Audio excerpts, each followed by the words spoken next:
get ready for one more sale. Inspiring you with ideas through powerful and engaging interviews with top performers of their field. Now, join us as we discuss techniques and strategies of the coolest and most successful people on the planet.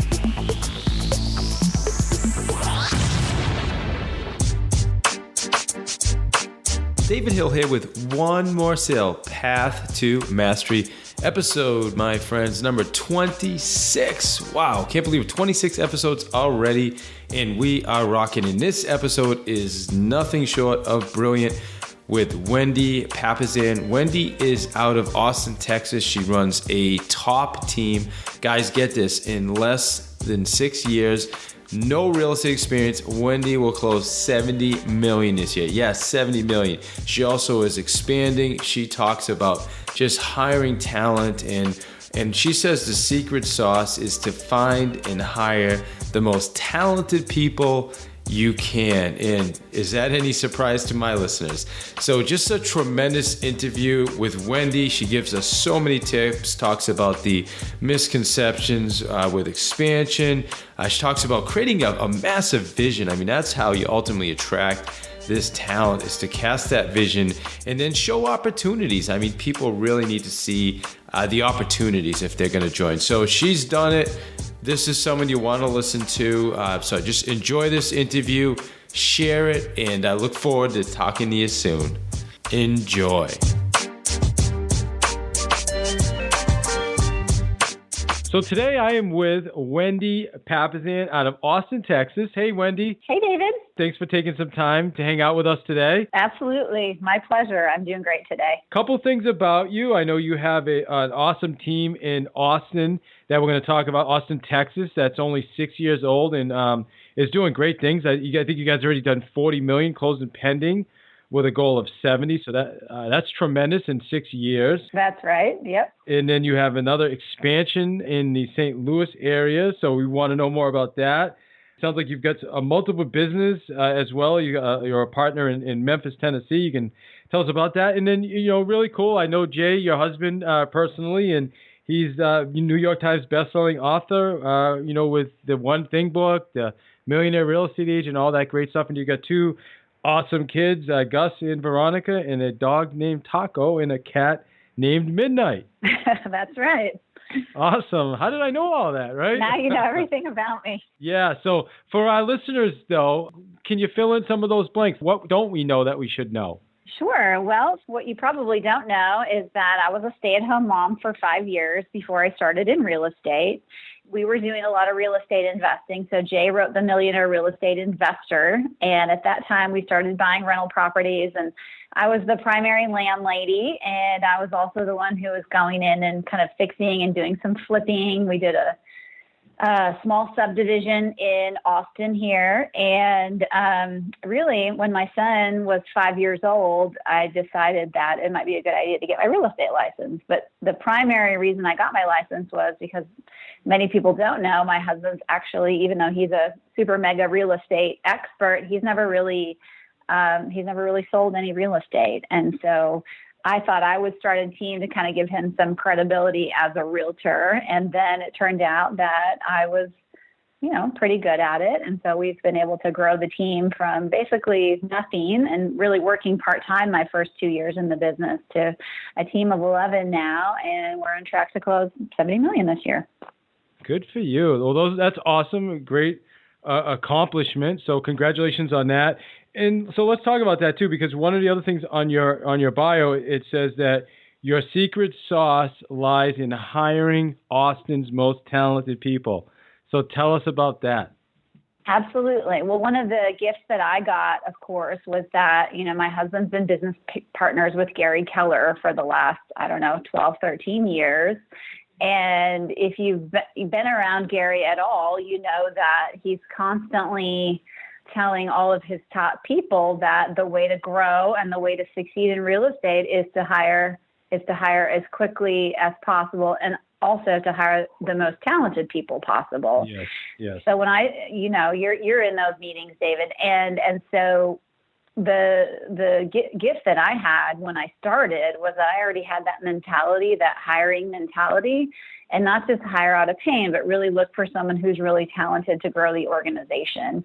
And so I believe, by hiring, many talented people, but several in particular, I've been able to grow maybe more quickly and really with less stress and disruption than you might have otherwise. I mean, one of the things that I love to do is I travel around the country and I talk about how to grow a big business in a short amount of time and still have a life.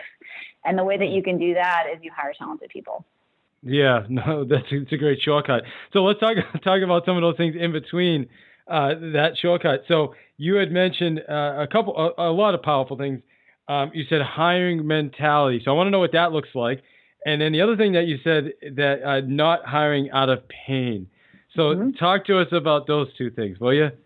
Sure, absolutely. Well, I think a lot of entrepreneurs go into the business because they're good at whatever they do. And if you've read the E-Myth at all, essentially, the transition between being self-employed and being a business owner can be a pretty painful one. And honestly, a lot of entrepreneurs are not really good at it. They like to have a lot of control. They like to have their fingers in everything. And I know a lot of top realtors who are, who still struggle with it. And so for me, it was like having that hiring mentality, having that growth mentality right away, and understanding that, there are people who are better than you at almost everything. The hard part is being the entrepreneur. The hard part is being the leader. It's not hard to find a great listing agent. It's not hard to find a great buyer agent. It's not hard to find a great lead admin. You just have to get out there, look, hire someone amazing, and then let them shine. Yeah, that makes a lot of sense. And now when you say hiring out of pain, I know what that means, but let's articulate that. Or what does that mean for our listeners? Sure. Well, so I know that for me, a lot of people think I probably hired too many people too quickly. So I didn't really have the production to really justify what I was doing, but I always did that real purposefully because I knew that I wanted to grow. I knew where I wanted to go, and I knew that I needed other people to get me there. So instead of hiring someone at the point where I was, desperate, which I see a lot of agents, and they are in that situation where they're just really stressed out and they need help so desperately, they'll literally hire anyone that comes along to help take away some of that pain instead of doing the due diligence that it takes to really find the best person instead of hiring that first person. So instead of, like I said, hiring out of pain, I've really been more purposeful and probably hired a little bit before a lot of people think I should have. And yet that also saves you from the burnout, the stress, the exhaustion. And, when you hire a new employee, they don't want to come into a situation like that where everything's crazy and you're just dumping things on them. I mean, for me, hiring a little sooner meant that everybody's life was easier. That makes a lot of sense. And I really appreciate you sharing that because I think, essentially what happens is a lot of us we don't hire somebody until we need someone. Or, maybe we'll have an assistant in place and then they quit and all of a sudden now we have no assistant. And now we're in pain. We have to hire the first person that walks through the door with a heartbeat, right? And we're prone to do that. But if we have a bench, like Gary talks about, set up, then we don't have to hire out of pain. Is that what you're talking about? Kind of having those people, that bench in place, or? Absolutely. So right now I have three. I have a director of operations, I have a listing manager, and I have a closing manager. First of all, they're all really good friends. Secondly, they've all been cross-trained on each other's jobs. So every single week they get together and they do cross-training training so they can all literally do each other's jobs. Probably not as good as, each one can do. And yet if they go on vacation, they can cover everything. And that also forces us to really document every single system. And so for me, if somebody had to leave my organization, which I never hoped they would, until we find somebody good, my other two ladies could cover it. And it's great for when one of them goes on vacation too. That's a great idea right there. I really appreciate it. That's brilliant, as a matter of fact. So yeah, cross-training, everybody knows how to do each other's jobs. And you're right. If anything ever happens someone else can just fill right into that spot. That makes a lot of sense. Mm-hmm. So you have 11 people now on your team. Mm-hmm. How many people in sales? Is it 3 admin and 8 sales, or what does that look like? I've got 3 admin. I have 1 who's lead gen, which is kind of, a split between admin and sales. And then the rest are agents. And that includes my agent in St. Louis. And then as far as attracting these talented people, what does that process look like for you? When you say that your secret sauce is hiring the most talented, obviously there has to be some attraction, right? There's a reason why they want to be part of your team or your group. So what is that? Like, why would someone want to join the Wendy Papasan? Sure. Well, I've always been blessed with, first of all, it does help to be affiliated with my husband, who's, affiliated with Gary. So there's definitely that. And yet, for whatever reason, I've been able to attract really top talent because I was able to cast a vision for them. So for instance, my first operations director, who was with me for almost 4 years, she took a big pay cut to come work for me. And actually my current operations director took a $25,000 pay cut to come work for me. My lead buyer specialist worked at IBM for 13 years and, made a 6-figure income, and I was able to attract her to come work for me. So I think it's really having that big vision. My goal is to be in 10 expansion cities in the next 5 years and continue to grow my home base here in Austin. And so I think, talent is attracted to opportunity. And so if you can show them the path on your team. Also, I think what I've done really well is I've shown my agents how they can leverage themselves. So for instance, my lead buyer specialist, she came onto my team. She was able to replace her 6-figure income in less than 8 months. And then basically at the beginning of this year, I was like, what do you want? And she's like, I really need my time back. And so now she has 2 people helping her and giving her leverage so that she can have the life that she wants and the kind of balance that she wants in her life, just like I do. Good for you. And now let's talk about your expansion, because I know you're starting a team in St. Louis. So what does that team look like right now? So that team was actually started because of a who. My operations director was with me for 3.5 years, and her husband got a job as a professor at Washington University. And so instead of parting ways with her, which she's extremely talented, I suggested that she start a team there in St. Louis. So she's done really well. She was actually the number 1 listing agent in February in her office, not having known anyone in September. And she's at the point now where her job is turning into more of a sales manager role, and she's going to be focused more on hiring additional agents to take over some of the business we've created in our pipeline there. So right now there's just the one person, and is she building that team, or what does that look like? She actually has an intern that we hired for her, but yeah, essentially it's just her. But yeah, that's the point. That's the plan. Is she's going to start hiring additional agents to work our leads there. So going into Gary's model of 5 people, 5 reports. Now, is they're going to be the person that's going to be helping you with the expansion? Mm-hmm. Or is she building this team, or is that something that you're doing? I'm just kind of curious to know the logistics of this. Yeah, no, she's definitely going to be building the team. That's actually her background, is hiring and training, and she's done great as a sales agent. But I think, to be honest with you, that was always our plan, because her highest and best use is sales and training, and that's definitely her background. And she's an amazing leader herself. So the plan is for her to build up the team in St. Louis, and then for that to be kind of the hub for our expansion teams in the Midwest. So we're looking at potential teams in Memphis, Kansas City, Chicago, Indianapolis. Wow. The nice thing about St. Louis is that it's about 2.5 hours away from all those cities. So. And the reason I asked you that question, too, it's kind of a leading question, is because you mentioned in the beginning when I asked about expansion, you said, well, it started with the who. Mm-hmm. Essentially, this could be your director of expansion, right? Going forward. Exactly. Yep. So that's awesome. So you're really thinking, long-term vision. So let's talk about expansion now. With some of the misconceptions out there, what are some of the big misconceptions when agents hear about expansion from your perspective? I think one of the big misconceptions is the model has been perfected and all you have to do is go and implement a model. I think everybody that's doing it right now is failing forward, and some people are failing forward in a big way, in a very unprofitable way.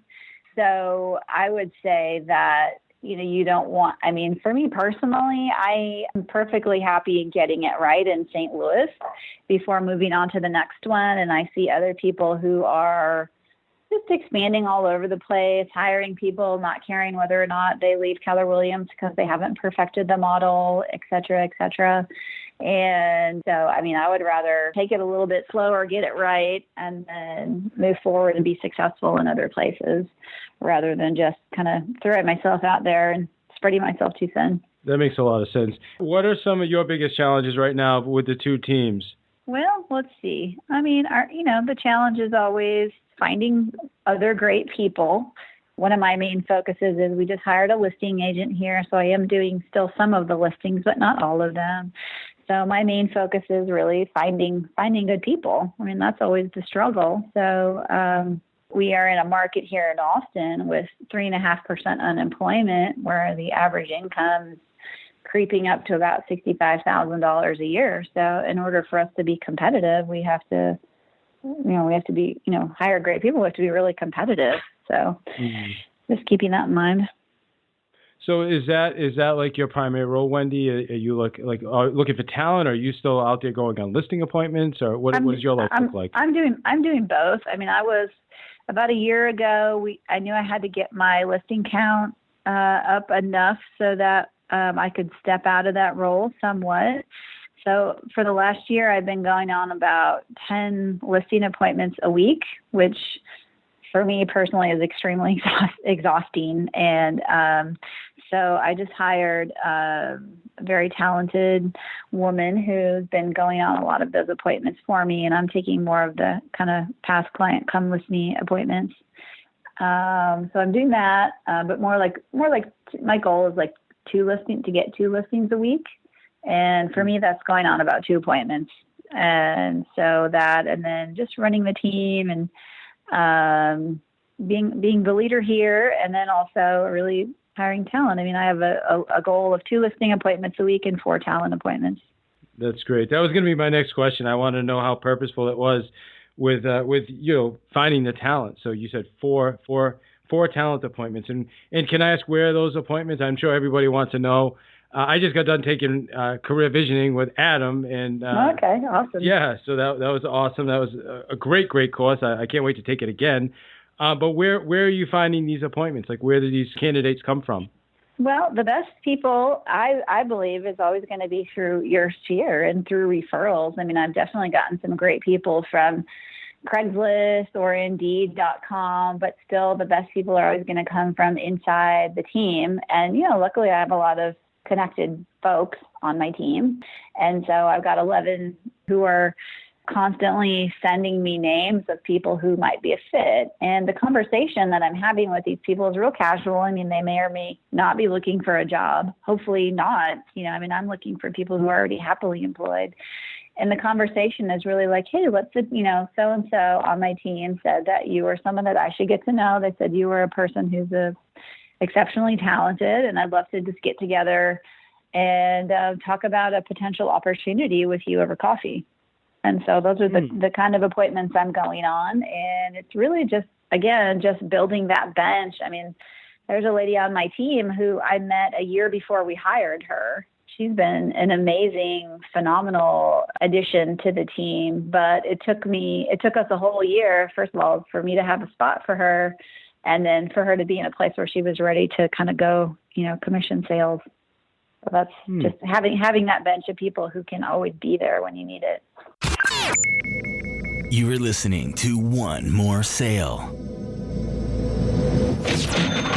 I'm curious, those sound like warm appointments. Obviously, they're coming from team members and people you know. Do you have a process in place for maybe just calling other agents or somebody maybe on LinkedIn or something like that where you don't really have any type of relationship? What does that look like? I mean, because I'm sure you probably talk to a lot of people that say, well, I'm kind of all set or I'm comfortable. And I mean, are you getting those conversations as well? Yeah, and that's fine. I mean, it's first of all, it's good for me just to be talking real estate with as many people as possible anyway, face to face. But definitely my team leaders are really cued in. They know exactly the kind of person that would be a fit on our team. And we just recently hired a new buyer agent who's, been in the business for, I don't even know, like 2.5 months now. And she's got 6 deals under her belt and just phenomenal talent. Could definitely start her own team if she wanted to. But that was a referral from a team leader. That's just another great source. I mean, I think the LinkedIn idea is great. And I'm sure at some point I'm going to exhaust everything else. I'm going to have to go down that road, but good idea. This is probably a selfish question right now, just because this is my life right now. I'm looking for talent for my team. So a lot of the agents I'm pursuing are top agents in my market. And maybe my vision's not big enough. That could be an argument right now, which is something I'm in the process of refining. But you just kind of hear, well, I'm comfortable where I'm at. I don't really want to make any moves. All those things. How do you even deal with that? If you do, how do you handle those conversations? First of all, I've never hired anyone who's had prior real estate experience. Okay. So I'm not really talking to agents. I don't really care to. Got it. Okay. Yeah, I don't really care to. I mean, my top buyer agent, like I told you, she's on track to close 100 deals this year. With her 2 showing assistants. She worked at IBM as a project manager for 13 years, and wanted to replace her 6-figure income rapidly. I just haven't found any agents. For me, I'd rather train them myself. Normally they don't have good habits if they've been in the business for any amount of time. So yeah, I'd rather have somebody outside of the business. Well, I think Wendy, I think that's going to be my biggest takeaway is the fact that maybe I'm looking at the wrong pool, and that's the challenge. Yeah. I mean, my lead listing specialist, she ran a high-end art gallery in La Jolla. I mean, if you can sell a $10,000 painting to somebody who walks in off the street, you can sure sell them a house. That's amazing, my friend. Thank you. That's a huge aha moment for me right there. So that said, I'm just curious about your team. What makes you guys so successful on your team? Well, that's a great question. I think, first of all, we have really tight systems. I got some good advice right when I started my business, which was to build your business like a 20-lane highway, even when it's still a dirt path. So even though you've only got one closing a month, imagine what your life would look like. Like right now, we have 34 pending. So imagine what that would look like. And so I built my systems. Well, I didn't build them. I hired people to build them the right way. And we continue to refine our processes. And we have a lot of communication on the team around continually improving ourselves. I mean, I'm in Austin, Texas, which is where Keller Williams started. And there's a lot of competition for everything here. I mean, it's the 90-10 rule. About 10% of the business here do 90% of the business. And sometimes I'll go on a listing appointment and it'll be, 4 top producers from my office who are all doing 40, 50, 60, $70 million themselves. So it's very competitive. So it's this constant reevaluation of, how good are we? Can we get better? And, the great thing about Keller Williams is that you can always get great ideas from lots of other people and lots of other places. And that's just a part of it too. It's like, okay, well, what can we add? What's one more thing that we can add? What's one more thing that we can do? Whether it's to get more leads or to improve our service or to be more efficient. And so it's just having that mindset of doing that constantly. I love that. It's interesting. I'm going on a listing appointment myself this afternoon for a $1.6 million property, and I've never sold a $1.6 million property, so this is going to be my first, and I get that little drunk monkey thing going. Yeah, no, I look forward to it. And the guy basically said to me, well, why should I hire you? I have an office right here in my town, which is Newton, and you're 10 miles down the road in Westboro. And I said, because nobody's going to outwork me. I guarantee you that. Nobody's going to outwork me. I'm going to work twice as hard to get your house sold. And I guess that answer to him was compelling enough for him to say, okay, I'll meet with you anyway. I'm just curious, so when you said you're going up against 3 or 4 other $40, $50 million producers in your area, why are they going to hire your team? Well, what's going to help you guys take the listing over the other producers? Well, I mean, before I was a stay-at-home mom, my background was in marketing. So that's a pretty good background for a real estate agent. So, our marketing plan is probably more extensive than most people in town. Also, it's just, knowing your scripts and objections when you go in there and being able to develop that rapport and getting a complete stranger to trust you with their largest financial asset in 30 minutes of meeting you. And that's just, you gotta have a lot of practice to do that. So I would definitely say going on these 10 listing appointments a week for the last year has really helped me with all that. But sometimes it's just a fit. Sometimes people just aren't going to hire you. You can't win them all, right? Absolutely. Yeah, absolutely. Absolutely. And a couple more questions then, and I appreciate your time, Wendy. When times are tough or you're dealing with challenges, how do you keep focused and keep moving forward? That's a great question, because for sure, there's a lot of adversity and setbacks that happen when you're running a real estate business. I mean, I can't tell you how many times I've wanted to quit or felt like I was going to throw up or, was crying in bed at night because of something I did wrong or some failure or somebody quit or, so, I mean, luckily I'm just a super optimistic person. So normally I wake up every day and I just feel great, even though I had a terrible day the day before. But for me, it's really just focusing on what I have instead of what I don't have. And so, every night before I go to bed, I just think about all of the things that I have and focus on what's important to me, the big picture stuff like my family and then really just knowing why you do what you do every day and why you get up and do this business, that can be such a grind. So I know for me, my big why, as we call it in Keller Williams, is really to inspire and empower big thinking leaders to create a life of abundance for themselves and everyone they serve. When Jay started at Keller Williams, we got a huge gift. Not only the gift of Keller Williams, but also the gift of, Jay working directly with one of the world's best and biggest entrepreneurs. And so we got this gift of abundant lifestyle and bigger thinking. And I didn't grow up that way. That's not my background. I grew up in a small town in northern Minnesota, and, I thought money was bad. And so I feel like I got a gift that changed my life. And so for me to grow my team and to give that gift to everybody on my team and then to see them give that to the people in their lives, I mean, that's what pulls me through everything. I love that you shared that. And I think that right there is what you just said is what will attract people to your team. That's amazing. What question do you get asked the most? Well, I get a lot of, because I do speak all over the country on kind of work-life balance. I think I get a lot of questions on, how do you build a big team in a short amount of time and still keep your focus on your family? And, how do you be a mom and a wife and still run a big business? My answer is always get help, not just help in your professional life, but also what kind of help you need in your personal life. I mean, like I told you, I was a stay-at-home mom for 5 years. And I mean, I did everything. I mean, literally, I need a lot to do in my life. So I took care of everything. And so when I started back working, we had to transition some of those household duties just to other people. I didn't, Jay didn't really want to do that stuff either necessarily. So it's really like, who can you get help with at home? Probably for mostly women, can you get a housekeeper? Can you get someone to, cook for you? Or, can you get some food delivered? Can you get someone to come and mow your lawn? Can you get someone to pick up your dry cleaning? Can you pay a college student to go to Target for you or pick up your kids after school?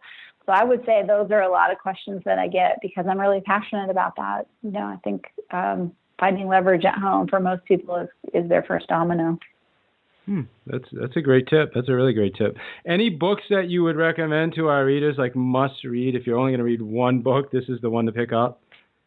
Well, I'm completely biased, but I'm going to have to say my husband and Gary's book, The One Thing, fantastic book, about being purposeful and focusing on what's important in your life. I think a lot of times real estate agents understand that every time you say yes, you're saying no to something else. So every time you agree to take out an agent or take out a client during dinner, you're saying no to your family. Every yes is a no. So you need to be really careful about what you're actually, saying yes to. And final question, Wendy, is what is the one thing you want, going from the One Thing book, right? What's the one thing you want our listeners to take from this interview? I would just say, really think about hiring quality people as quickly as you can. I mean, I hired my first admin. The way I made it less scary for myself was I saved up enough money to pay her for 3 months. And so I knew that if she wasn't making her salary back in 3 months, then I'd have to fire her anyway. So it's really like think with that leverage cap, and then also understand what your time is worth. So think about how much money you want to make this year, and then think about how much time you're going to spend working, and figure out your hourly wage. Okay. And if your hourly wage is $75 an hour, then pay someone to come mow your lawn for $35 an hour, or pay someone to go to Target for $12 an hour. So understand what your time is worth, because at the end of the day, that's all we have. That's all we have is our time, and how we spend it is everything. Okay, awesome. And how do our listeners get in touch with you, Wendy? I'm on Facebook a lot, so you can definitely send me a direct message through Facebook. Otherwise, you can go to our website, which is Papasan, P-A-P-A-S like Sam, A-N like Nancy, properties.com. This is One More Sale. If you're anything like me and you love podcasts, I guarantee you're going to love audiobooks. And audible.com is the largest resource of audiobooks. I'm super excited about my partnership with audible.com, where I can offer you a free audiobook. All you have to do is simply go to www.davidsfreebook.com and sign up, and you get yourself a free book. Yes, absolutely free, never charge, no membership. If you love the service, then obviously continue using it, but this is completely free. You can get a free copy of the book we talked about today by going to davidsfreebook.com and download your free copy today. How do you beat that?